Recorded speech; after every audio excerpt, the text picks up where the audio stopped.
Les cahiers de Maria Valtorta, le 7 janvier 1944. Jésus dit : Voici ce qui est dicté pour toi, ô homme qui m'est cher en dépit de tes erreurs. Toi, la brebis perdue pour laquelle j'ai marché et versé mon sang, pour t'indiquer la voie de la vérité. Cette instruction est pour toi, c'est une lumière pour toi. Ne refuse pas mon don.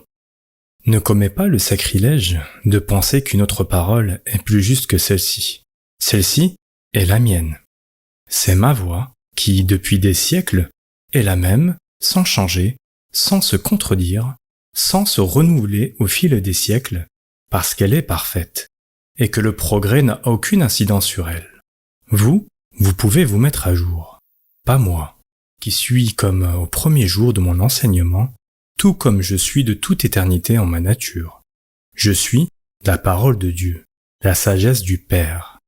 Il est dit, dans mon seul et vrai évangile, « Je suis le Dieu d'Abraham, le Dieu d'Isaac et le Dieu de Jacob, non pas le Dieu des morts, mais des vivants. » Abraham a vécu une fois, Isaac a vécu une fois, Jacob a vécu une fois. Tu vivras une fois. Moi, qui suis Dieu, j'ai pris chair une seule fois, et ne la prendrai pas une seconde, parce que Dieu lui-même respecte l'ordre. Or, l'ordre de la vie humaine est le suivant.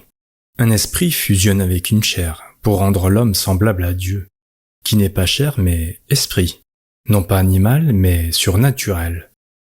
Quand la chair dépérit, lorsque vient son crépuscule, elle tombe comme une dépouille, tel un simple revêtement, dans le néant dont elle fut tirée, et l'âme retourne à sa vie. Bienheureuse si elle vit, mais damnée si l'homme a fait de sa chair son Seigneur, au lieu de faire de Dieu le Seigneur de son âme.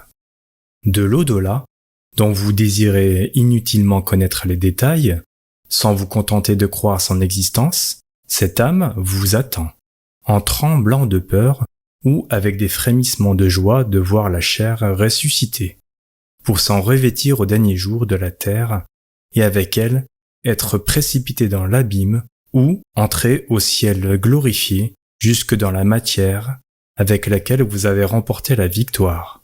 En effet, de votre ennemi naturel, vous vous serez fait une alliée surnaturelle. Mais comment pourriez-vous revêtir une chair au moment de ma visite sublime, et avec elle aller à la condamnation ou à la gloire, si chaque âme avait eu plusieurs chairs? Laquelle serait choisie, la première ou la dernière? Si, selon vos théories, la première a permis l'accession de l'esprit à la seconde, c'est déjà une chair méritoire, et même plus digne que les autres de posséder le ciel, puisque c'est la première victoire qui coûte. Après cette accession, elle est entraînée. Mais si seuls les parfaits doivent aller au ciel, comment la première peut-elle y aller?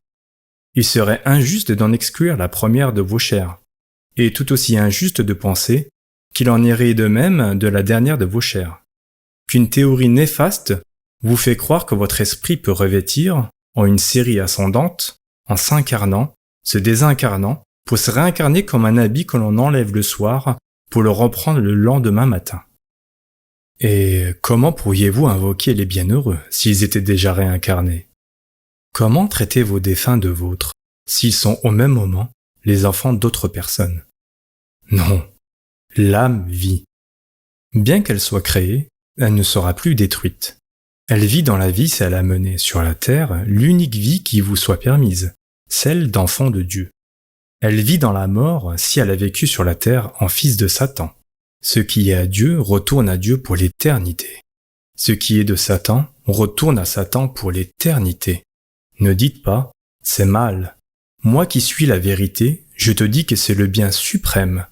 Si vous viviez 1000 vies, vous deviendriez 1000 fois les souffres-douleurs de Satan, et vous ne sauriez pas toujours en sortir blessé mais vivant.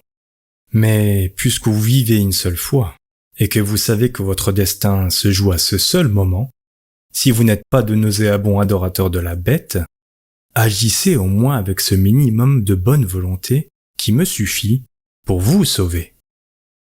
Bienheureux ceux qui, au lieu du minimum, se donnent tout entier à moi et vivent de la loi. Du ciel, le Dieu des vivants les regarde avec infiniment d'amour. Et ce que vous avez encore de bien sur la terre, vous l'avez par ces saints que vous méprisez parfois, mais que les saints du ciel appellent frères. Les anges les caressent, et le Dieu un et trine les bénit.